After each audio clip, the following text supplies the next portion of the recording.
Donc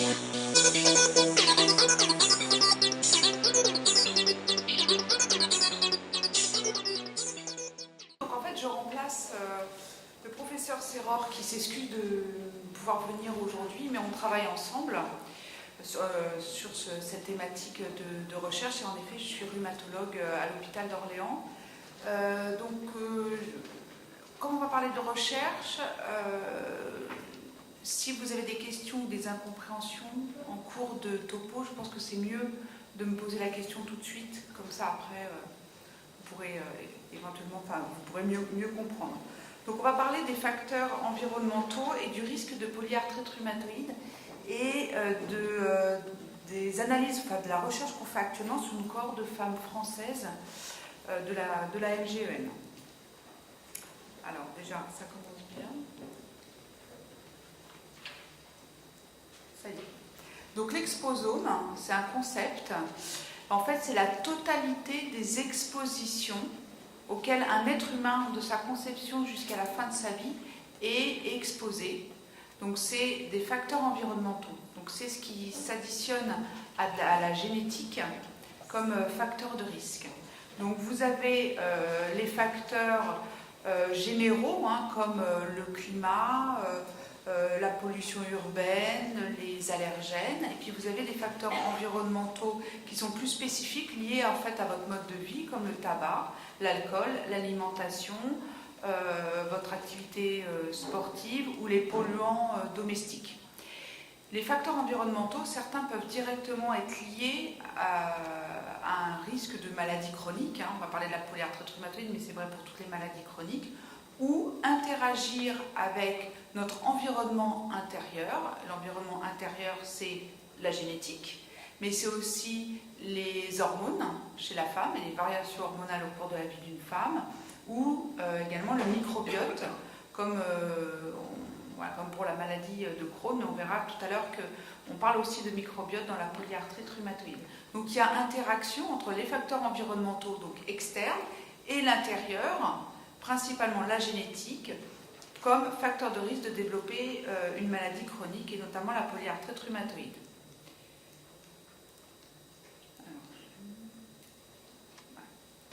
Donc on va parler d'abord de ce qui est le plus connu dans la polyarthrite rhumatoïde, c'est l'effet du tabac sur le risque de développer une polyarthrite rhumatoïde. Donc je vais passer un petit peu de temps dessus. Ensuite, je vous parlerai de ce qu'il y a dans la littérature concernant les autres facteurs environnementaux. Mais comme j'insiste sur le fait que ce que je vais vous dire, c'est encore très controversé. Il y a des études qui disent que c'est un facteur de risque, d'autres qui disent qu'il n'y a pas d'impact. Donc c'est à prendre avec précaution. Et puis après, je vous parlerai des analyses, des études qui sont en cours, que nous menons actuellement dans la cohorte de femmes françaises. Donc comme vous le savez, l'APR, c'est un rhumatisme inflammatoire chronique dont la physiopathologie est liée à la fois à des facteurs génétiques. Alors il y a une centaine de gènes qui ont été mis en évidence et qui augmentent le risque de faire une polyarthrite rhumatoïde. Celui qui est le mieux connu, c'est un gène... certains allèles du système HLA, c'est ce qu'on appelle l'épitope partagé. L'épitope partagé augmente en gros le risque de développer une polyarthrite rhumatoïde de 3 à 6, selon qu'on a un seul ou deux allèles à risque. Un seul quand on est hétérozygote, deux allèles à risque quand on est homozygote. Donc vous avez de la génétique et vous avez un facteur environnemental qui est vraiment de façon reproductible a démontré qu'il était un facteur de risque de développer une PR, qui est l'intoxication tabagique. Et plus on fume, plus on est à risque de développer une polyarthrite rhumatoïde. Et quand on a les deux, quand on a à la fois l'épitope partagé et le tabac, il y a une interaction, une synergie entre ces deux facteurs, et ces facteurs-là favorisent la synthèse d'anticorps, les facteurs rhumatoïdes, les anti-CCP, ou aussi qu'on appelle des ACPA, et ces anticorps restent dans le sang pendant quelques temps, et la maladie clinique, la polyarthrite rhumatoïde, peut apparaître plusieurs années après l'apparition des anticorps dans le sang. Donc en fait, c'est assez long. Il y a de la génétique, une exposition qui peut être également longue, c'est-à-dire que plus on fume dans le temps, plus la durée du tabagisme est longue, plus le risque est élevé. Une interaction génétique-environnement, la synthèse d'anticorps et finalement l'apparition clinique de la maladie. Donc, comme vous le savez, toutes les polyarthrites ne sont pas séropositives. Il y en a qui sont séronégatives, mais là, c'est vraiment le modèle pour valider pour les polyarthrites séropositives. Oui, c'est les anticorps dirigés contre les protéines citrullinées. Alors, je vais vous expliquer, du coup, le lien avec le tabac. Donc, les fumeurs ont une inflammation chronique des bronches, de la muqueuse bronchique, et du coup, il y a une exposition de certaines protéines des cellules qui étaient cachées à l'intérieur, qui se retrouvent plutôt à l'extérieur et qui vont être citrullinées, c'est-à-dire c'est des acides aminés de ces protéines qui vont être modifiés par des enzymes, et du coup, les protéines sont citrullinées, et parce qu'on est porteur de l'épitope partagé, ces protéines citrullinées vont favoriser la synthèse des anticorps anti-protéines citrullinées qu'on appelle ACPA ou anti-CCP. Voilà, on a trouvé des protéines citrullinées dans le lavage broncho-alvéolaire des patients fumeurs, et on retrouve dans le sang les anticorps, et après ils développent une polyarthrite rhumatoïde. Docteur Salio, est-ce que cela concerne aussi les anciens fumeurs? Et quand on parle d'anciens fumeurs, anciens, ou est-ce qu'il y a... Alors, le risque diminue quand on arrête le tabac, clairement. Le risque diminue, alors ça c'est un petit peu moins démontré, mais il faut attendre quand même quelques années avant de revenir à un risque qui est le risque de la population non fumeuse. Alors, je vais en parler tout à l'heure. Juste aussi pour savoir, vous parlez d'inflammation des bronches, mais est-ce que ça peut être dû aussi au fait qu'on est asthmatique? C'est que si on fume? Il n'y a pas de lien, en tout cas démontré actuellement, entre l'asthme ou les allergènes et la polyarthrite rhumatoïde. Mais c'est une piste de recherche. Donc, je vais parler des autres facteurs environnementaux qui sont un petit peu moins certains. Et donc, il y a des expositions aussi et professionnelles par exemple la silice, principalement chez l'homme. Et l'exposition professionnelle, donc il y a une exposition importante. Des gens qui sont exposés à des grandes quantités, évidemment par voie aérienne, c'est une inhalation, et pendant longtemps. Donc l'exposition à la silice augmente le risque de polyarthrite rhumatoïde chez l'homme de 3, surtout s'il fume. Donc il y a une espèce de synergie là entre deux facteurs environnementaux, le tabac et la silice. Ce qu'on a trouvé aussi, c'est que les femmes, bien qu'elles n'aient pas d'exposition professionnelle, mais ont une exposition, on va dire, domestique à la silice, donc à moindre degré, ont également, celles qui sont exposées à la silice de façon domestique, ont également un facteur de risque plus élevé de faire une polyarthrite rhumatoïde. Ce qui laisse bien penser que, de base, la femme est plus à risque de faire une polyarthrite rhumatoïde, probablement pour des raisons hormonales. On en reparlera tout à l'heure. Et puis, il y a également d'autres expositions, comme la poussière des textiles ou les huiles minérales, qui pourraient être des facteurs de risque de polyarthrite. L'alcool pourrait par contre diminuer le risque de polyarthrite rhumatoïde. Une consommation modérée de 3 à 5 verres par semaine diminue le risque de 30% de développer une polyarthrite rhumatoïde. Et dans cette étude, dans la première, qui était dans une étude d'infirmières américaines, cet effet pourrait être restreint à la bière. Ça a été confirmé par une autre étude danoise et suédoise, où en effet le fait de boire 5 ou plus verres d'alcool par semaine diminue le risque de polyarthrite rhumatoïde.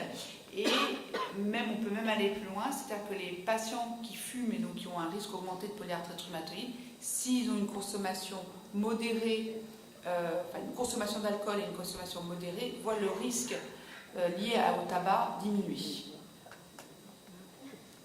Oui.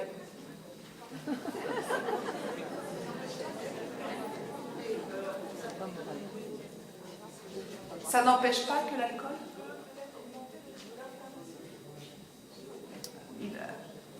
Parce que la maladie, la polyarthrite, c'est d'avoir les facteurs, d'être séropositif. Mais est-ce que l'alcool ne favoriserait pas l'augmentation de l'inflammation elle-même? Non. L'inflammation. Non. Alors l'alcool à forte dose, oui, l'alcool à forte dose provoque de l'inflammation, par exemple gastrique, intestinale. Enfin, il y a une toxicité. Oui, mais là, on parle d'articulation. Donc il y a une toxicité de l'alcool, notamment hépatique, sur le foie, sur le cerveau également, de l'excès d'alcool, mais ce n'est pas une substance pro-inflammatoire. Et concernant l'alimentation, on a aussi quelques pistes, ce ne sont que des pistes. Par exemple, la viande rouge pourrait augmenter le risque de polyarthrite, ainsi que les sodas sucrés. Le café et le déca, plus de 4 ou plus de 4 tasses par jour, et le sel, plus de 5 grammes par jour. Et il y a d'autres aliments qui pourraient diminuer le risque d'avoir un effet protecteur, comme le poisson, le régime méditerranéen, le thé et les acides gras essentiels. Est-ce que vous avez étudié le gluten? J'entends pas, excusez-moi. Le gluten.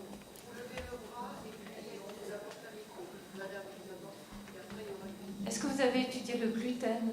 Non, alors moi j'ai pas étudié le gluten, là ça c'est des données de la littérature et il n'y a pas le gluten n'a pas été étudié. Enfin, le régime sans gluten versus un régime normal. Oui, bonjour, excusez-moi, tout à l'heure vous avez parlé pardon, je vais y arriver, de PR séropositive ou séronégative, excusez-moi, je ne sais pas quelle est la différence, s'il vous plaît. Alors, les PR séropositifs, c'est les PR qui ont dans le sang, quand on fait la prise de sang, il y a des facteurs rhumatoïdes et ou des anti-CCP. Et puis il y a des polyarthrites rhumatoïdes qui sont sans anticorps dans le sang. Et c'est clairement pas la même physiopathologie, les mêmes gènes non plus de susceptibilité, probablement pas les mêmes facteurs environnementaux, puisque le tabac est lié au PR séropositif, mais pas au PR séronégatif. Et même l'évolution dans le temps n'est pas la même. On parle également du lait. Qu'est-ce qui me parle? Oui, pardon. On parle également du lait comme facteur qui pourrait donc favoriser les inflammations chroniques. Alors, dans la littérature, là, ce que je vous présente là pour l'instant, c'est pas ce qu'on fait en recherche, c'est des données de la littérature. Le lait n'a pas été regardé. Vous parlez de poussière. Est-ce que c'est au niveau de la confection? Oui, c'est ça, c'est des expositions professionnelles en fait. Ah, ceux qui travaillent dans les usines de textile, donc ils sont très exposés à des toxiques aériens. Pourquoi la décaféinée, le café décaféiné est plus nocif? Plus nocif. En fait, on a trouvé que le café et le déca pouvaient augmenter le risque de polyarthrite. Les deux, oui, les deux. C'est pas le café décaféiné, c'est café ou déca. Et pourquoi? Et je peux pas vous dire, parce qu'on ne sait pas. Non, je peux pas vous dire. Alors, moi je voulais savoir par rapport à l'alimentation, si est-ce que sur les pistes de recherche, vous avez regardé aussi le sucre blanc, le lait, dont on a parlé tout à l'heure, et aussi la tomate. Alors, je pose la question par rapport à cela, parce que moi, je suis atteint de PR, et par rapport à ces aliments-là, j'ai une réaction. Et c'est à partir de là, en fait, que j'ai des crises articulaires. Alors concernant donc, le sucre en lui-même n'a pas été étudié, mais par contre, la prise de soda sucré, au moins un soda sucré par jour, dans une étude, une seule, a été associée au risque de polyarthrite rhumatoïde, mais pas les sodas avec du faux sucre. Ça ne les concernait pas. Donc peut-être que le sucre... Enfin, en tout cas, vous dites que ça déclenche des poussées. Là, je suis sur les facteurs environnementaux potentiellement à risque de développer une polyarthrite rhumatoïde. Ce n'est pas forcément les mêmes que ceux qui peuvent déclencher des poussées après. Pour la tomate c'est un fruit, voilà. Et donc ça fait partie du régime méditerranéen. Le régime méditerranéen riche en fruits, légumes, céréales, huile d'olive serait plutôt protecteur. Quand Bonjour. Par rapport à la séropositivité, j'ai entendu dire que les personnes séropositives avaient plus de risque de développer une maladie déformante. Est-ce qu'on sait pourquoi? En fait, souvent les anti-CCP provoquent plus de poussée, c'est un facteur de sévérité de la maladie. Donc qui dit sévère dit poussée, qui dit poussée dit inflammation, et dit potentiellement, si le traitement n'est pas adéquat ou ne marche pas comme il faudrait, des atteintes articulaires. Mais là on dépasse un petit peu le thème.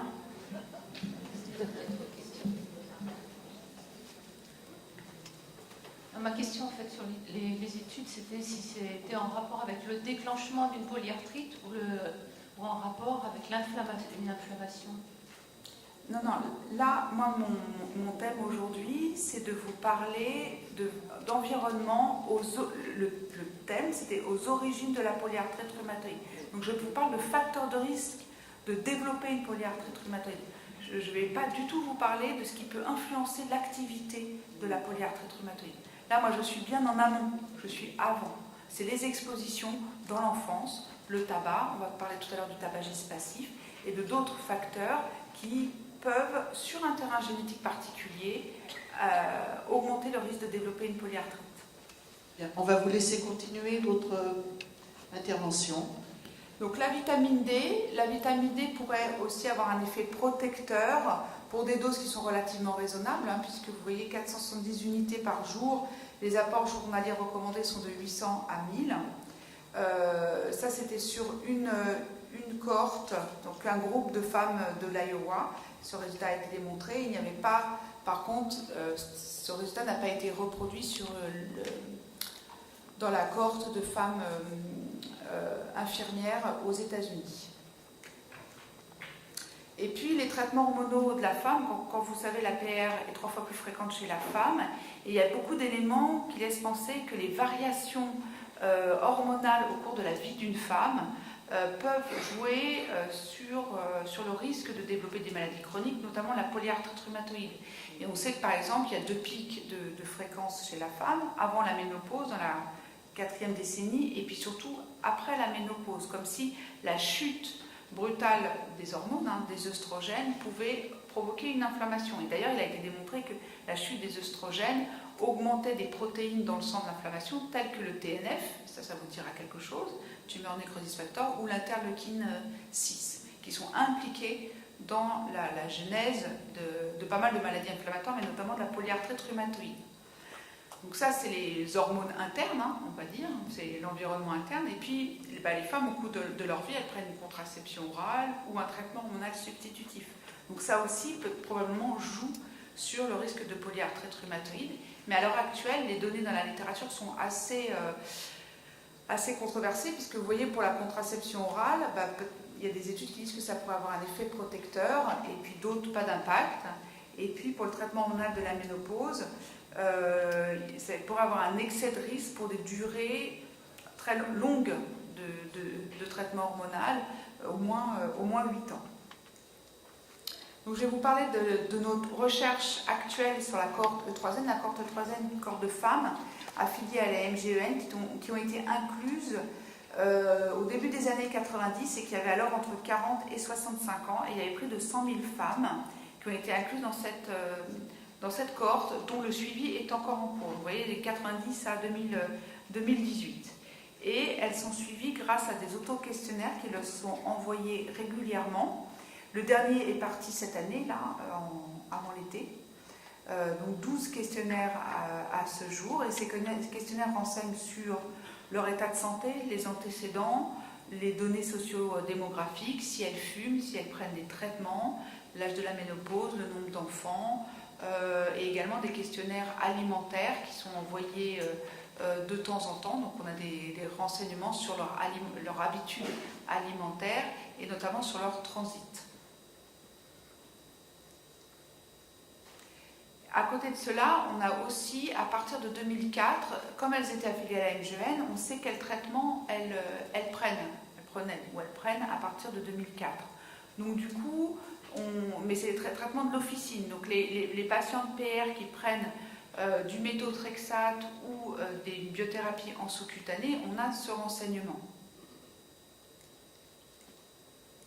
Un problème avec mon... Voilà.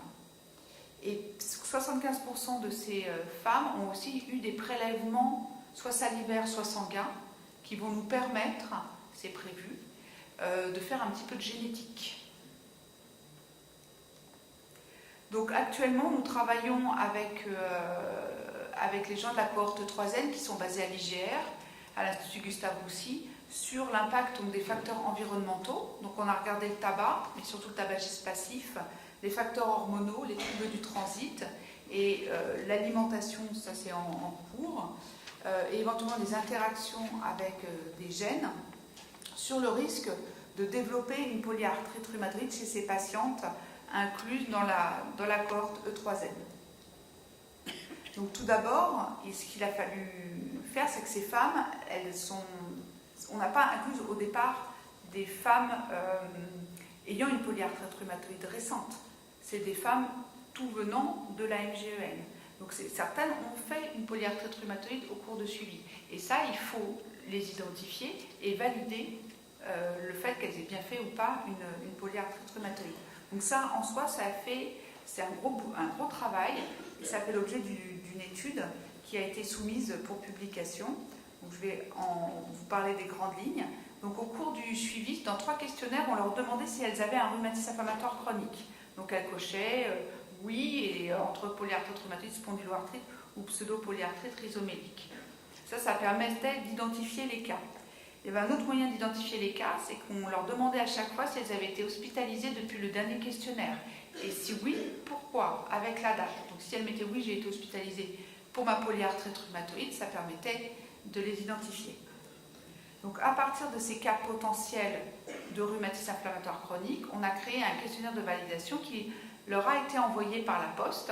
Ce questionnaire de validation permettait on leur demandait si en effet elles avaient un rhumatisme inflammatoire chronique et lequel, la date du diagnostic, s'il avait été confirmé par un médecin, quel traitement elles prenaient et s'il y avait des anticorps, des facteurs rhumatoïdes ou des anti-CCP. À partir de là, on a confirmé ou non l'existence de polyarthrite rhumatoïde.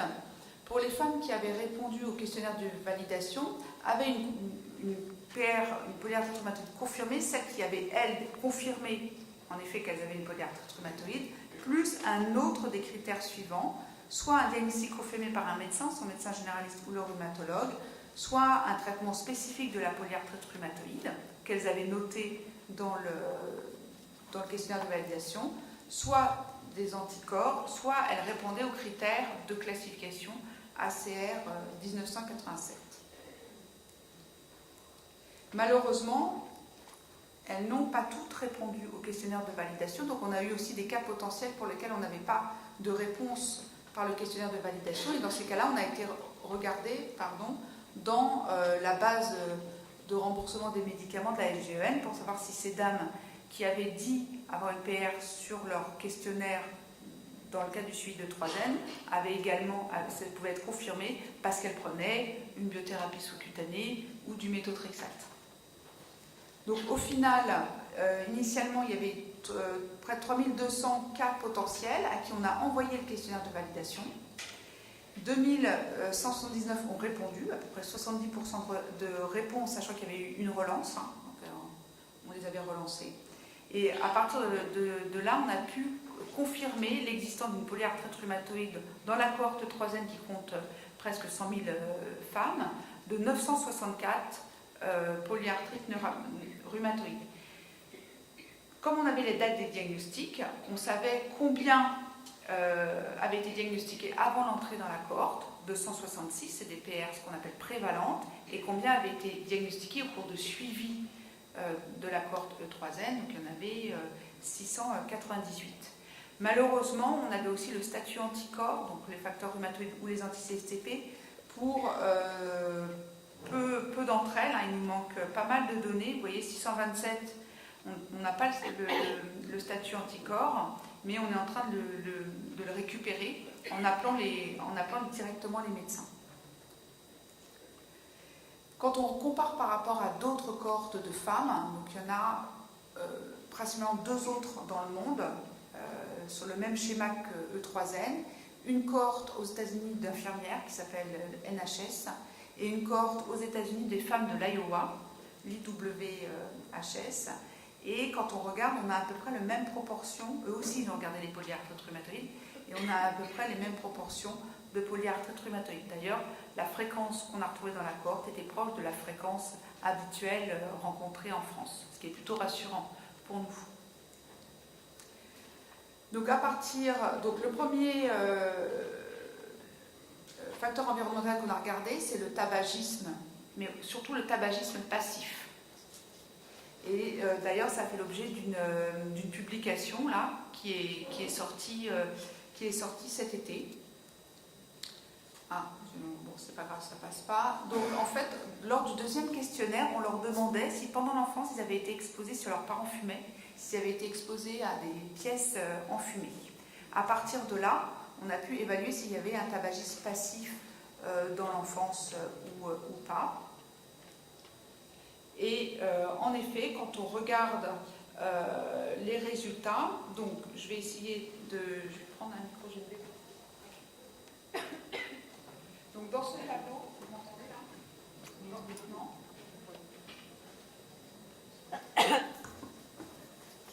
Juste pour pouvoir pointer. Donc dans ce tableau, vous voyez qu'on a regardé, donc dans ce tableau, ça vous donne les risques.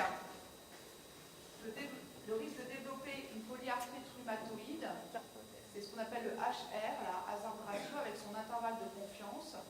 Le risque de développer une polyarthrite rhumatoïde si on est exposé au tabac passif et tabac actif. Comme référence, comme groupe de référence avec un risque à 1, on a pris les non-fumeurs et celles qui n'avaient pas été exposées au tabagisme passif.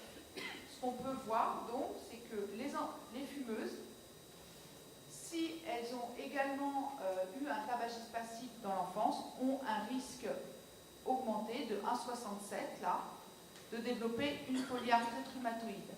Les fumeuses seules qui n'ont pas été exposées lors de leur enfance au tabagisme passif ont également, comme attendu, puisque le tabac est un facteur de risque de polyarthrite rhumatoïde, ont également un risque plus élevé, 1,4 fois plus, de risque de développer une polyarthrite rhumatoïde. Ce qui est intéressant, c'est qu'on voit que ce risque, 1,4, quand on fume, il est quand même inférieur au 1,67 ici, quand on fume et qu'on a en plus été exposé au tabagisme passif pendant l'enfance. Et ce qui est très intéressant, c'est que finalement, on a regardé les âges de diagnostic de la PR selon le statut du tabagisme. Et on s'est aperçu que chez les femmes qui fumaient et qui avaient été exposées pendant l'enfance au tabagisme, leur polyarthrite rhumatoïde apparaissait 4 ans avant celles qui n'avaient pas fumé et qui n'avaient pas été exposées au tabagisme pendant l'enfance. Vous voyez, 60 ans là, enfin 64 ans pardon, chez les non-fumeuses, celles qui ne sont pas exposées au tabac, versus 60 ans chez celles qui fument et qui ont eu un tabagisme passif.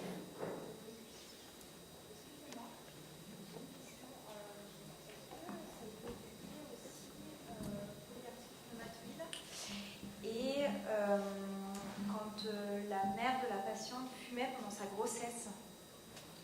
Alors ça fait partie, on a cette question-là, en effet on a ces questions-là et on n'a pas étudié spécifiquement, parce que je pense que ça n'a pas forcément été répondu, on a des données manquantes, mais on a cette question-là dans les questionnaires. Mais ça ne rentre pas dans le tabagisme passif. Ça ne rentre pas dans le tabagisme passif. Le tabagisme passif dans l'enfance, c'est quelle quantité, combien de temps? Et quelle période de l'enfance? Ça, je ne peux pas vous dire. Est-ce que vos parents fumaient? Oui, non. Est-ce que vous passiez du temps dans une pièce enfumée pendant votre enfance? C'est ça les questions. En fait, ce n'est pas apparu sur mon petit cadre là tout à l'heure, mais c'était ça les questions. Donc il n'y a pas de durée, mais on peut imaginer que il n'y a pas de raison. Si vous voulez, le tabac, il y a un effet dose. Il y a un effet dose, il y a un effet durée. Donc le tabagisme passif, probablement c'est la même chose. Donc ce qui a été démontré, ce qui a été démontré pour la première fois, quand même, grâce aux travaux sur E3N, ça a été donc que le tabagisme passif, associé au tabagisme actif à l'âge adulte, augmentait encore plus le risque de polyarthrite rhumatoïde, et que donc protéger nos enfants du tabagisme passif, surtout si on a une famille à risque de faire une polyarthrite rhumatoïde, donc en gros s'il y a déjà des polyarthritiques dans la famille, c'est une bonne chose. Les troubles du transit. On a étudié également les troubles du transit, donc c'est bien, c'est un peu dans le thème de ce congrès. Pourquoi ? Et bien parce qu'en fait, il a été... Alors, le microbiote, hein, c'est toutes les bactéries, et il y en a beaucoup que vous avez dans votre tube digestif.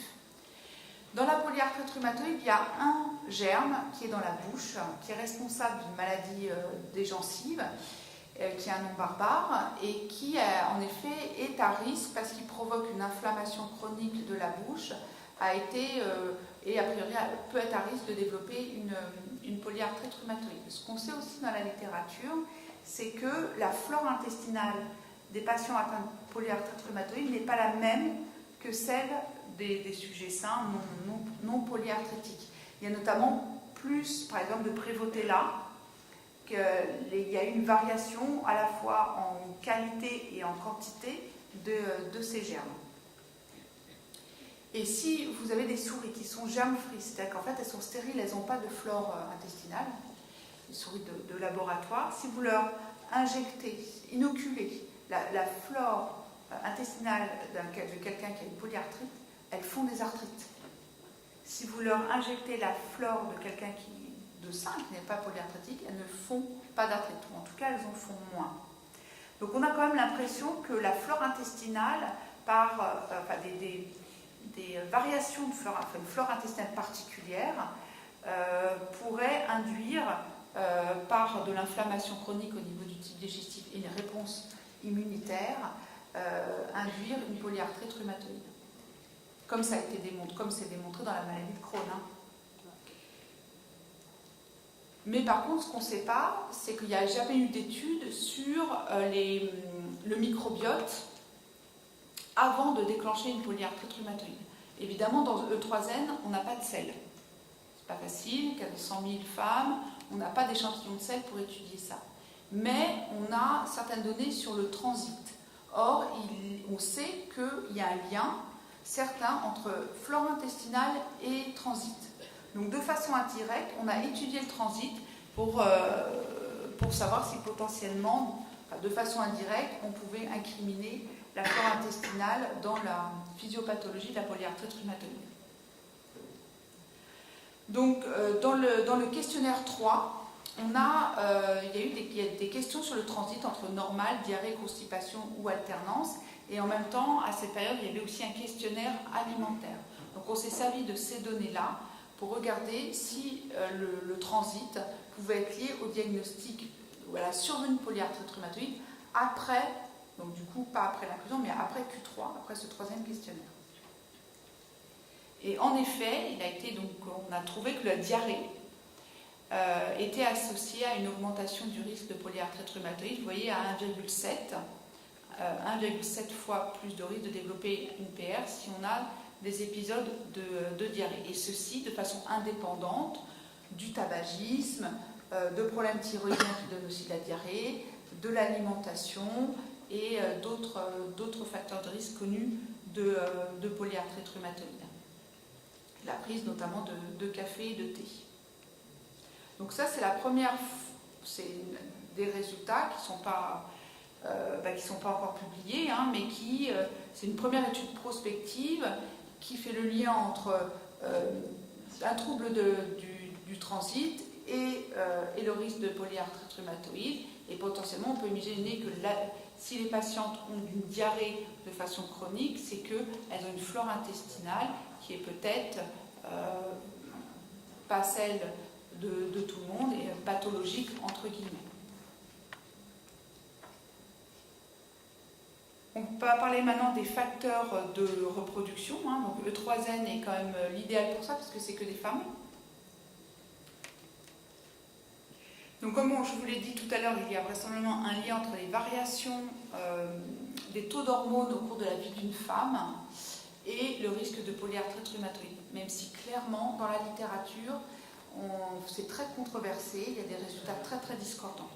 Donc ce qu'on a voulu regarder, c'est les facteurs de l'exposition aux hormones endogènes et exogènes comme facteurs de risque de développer une polyarthrite rhumatoïde dans la cohorte E3. L'exposition aux hormones féminines endogènes, c'est l'exposition normale, c'est-à-dire en gros c'est la durée de la vie fertile, c'est l'âge de la ménopause, l'âge aux premières règles et la durée entre les deux. Les facteurs exogènes, c'est la prise d'une contraception orale et d'un traitement hormonal substitutif après la ménopause. Donc vous avez sur ce tableau, vous m'entendez là ? Là vous m'entendez ? Vous avez sur ce tableau les résultats, donc c'est toujours pareil, l'HR c'est un risque. Donc, ce qu'il faut regarder, c'est la colonne là, et donc vous avez pour différentes classes d'âge des règles, d'âge à la ménopause, et la durée de vie fertile qui est en fait l'âge de la ménopause moins l'âge des règles. Comme vous pouvez le voir, en fait, quelle que soit la classe d'âge des premières règles, il n'y a pas de sur-risque de développer une polyarthrite rhumatoïde. On est toujours dans des risques 1, 2, 1, 3, mais avec le 1 qui est dans l'intervalle de confiance. Donc par exemple, avoir des règles précoces, avant 13 ans, n'est pas un facteur de risque. Par contre, une ménopause précoce, à 45 ans ou avant, est associée à un risque de développer une polyarthrite rhumatoïde. Et la durée de vie fertile, donc la durée de vie fertile et le nombre de cycles, parce qu'on avait aussi, je ne vous l'ai pas mis là, mais on avait le nombre de cycles, n'était pas associé au risque de développer une polyarthrite rhumatoïde. Concernant les expositions exogènes, donc la contraception orale, la prise d'une contraception orale n'augmente pas le risque de polyarthrite rhumatoïde. La prise d'un traitement hormonal substitutif de la ménopause non plus. Par contre, quand on regarde la durée du traitement hormonal de la ménopause, si on prend 0, donc la non-prise de traitement hormonal comme référence, on voit que le risque augmente progressivement avec la durée, jusqu'à peu près 8 ans de durée, puis rediminue. Pour illustrer ça, je vous montre voilà, cette courbe, où en effet, vous voyez ici, c'est le risque donc, qui est de 1 quand on ne prend pas de traitement hormonal substitutif. Là, le risque qui augmente avec la durée du traitement hormonal substitutif, jusqu'à peu près, ici, 4 ans, un risque qui est à 1,6, puis qui diminue tranquillement après, mais qui reste quand même significatif à 6 ans, et à 8 ans, jusqu'à disparaître. Ça, c'est assez curieux, hein, c'est-à-dire que ce n'est pas un risque linéaire, hein, c'est un risque qui augmente, un excès de risque qui disparaît au bout d'un certain temps de traitement. Ça se voit par exemple pour le cancer du sein et le traitement hormonal substitutif. C'est juste l'idée, notre hypothèse, c'est que le traitement hormonal est un promoteur. Chez quelqu'un, chez une femme qui est déjà à risque de développer une PR, on lui donne un traitement hormonal, elle déclenche la PR dans les premières années du traitement hormonal, et puis plus parce qu'elle l'a déjà fait. Donc ça se voit déjà au cours du cancer du sein. Donc nous, ce qu'on avait trouvé pour les facteurs là, hormonaux, c'est qu'on avait trouvé donc, cette durée du traitement hormonal, que je viens de vous détailler, et puis l'âge précoce de la ménopause. Sauf qu'on se dit, mais les femmes qui ont une ménopause précoce, elles prennent plus longtemps un traitement hormonal substitutif. C'est logique. Donc finalement, il y a sans doute un lien entre les deux qui fait que c'est une fausse association. Donc dans ces cas-là, ce qu'on fait, c'est qu'on fait un modèle en mettant la durée du traitement hormonal et l'âge de la ménopause dans le même modèle statistique pour regarder. Et là, on s'est aperçu qu'en effet, l'âge de la ménopause précoce qui est ici, l'association disparaissait quand on avait mis dans le modèle la durée des THM. Et là, c'est vrai que quand on regarde dans la littérature, il y a en effet des publications qui disent que la ménopause précoce est un facteur de risque de développer une polyarthrite rhumatoïde. Mais quand on regarde un peu mieux, on s'aperçoit que dans les modèles, ils n'ont pas ajusté sur la prise de traitement hormonal substitutif ou la durée du THM. Voilà. Ça, je vous en ai parlé. Donc, en conclusion, donc on a la chance d'avoir en France une cohorte de femmes, 100 000 femmes qui continuent à être suivies, avec énormément de données de très bonne qualité, de données en plus répétées dans le temps. C'est-à-dire que là, ce qu'il faut savoir, c'est que les analyses que je vous ai montrées sur le traitement hormonal substitutif, le recueil, il n'a pas eu lieu une fois, il a eu lieu à tous les questionnaires, à tous. Donc on sait vraiment la durée et on sait même ce qu'elles ont pris exactement comme traitement hormonal substitutif. On a fait une étude de validation des cas qui est assez solide et robuste.